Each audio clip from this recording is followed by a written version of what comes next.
আসসালামু আলাইকুম প্রিয় রায়দারবাসী, আপনারা কিছুক্ষণ আগে আমার এবং নজরুল ইসলাম আজাদ ভাইয়ের সম্বন্ধে যেই কল রেকর্ডটা শুনছেন, এটা সম্পূর্ণ মিথ্যা এবং বানোয়াট। আমার এবং আজাদ ভাইয়ের সাথে কোনো কথাবার্তা হয় নাই। আরিফের সাথে কিছুদিন আগে আরিফের সাথে আমার কিছু কথা বাক বিতণ্ড হয়েছে। বাক বিতণ্ড আমার মোবাইলে কল রেকর্ড ছিল। তাই এই সম্বন্ধে আমি মাহমুদুর রহমান সুমন ভাইয়ের জানাইছি। মাহমুদুর সুমন ভাই বলছে তো তুমি এই কল রেকর্ডটা পাঠাও। আমি মাহমুদুর সুমন ভাইয়ের কল রেকর্ডটা পাঠাইছি।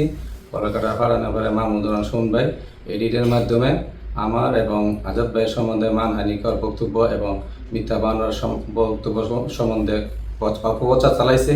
এই জন্য আমি প্রিয় আজাদবাসী দুঃখিত এবং নজরুল ইসলাম আজাদ ভাইয়ের ফ্যামিলির কাছে আমি আন্তরিকভাবে ক্ষমা প্রার্থী।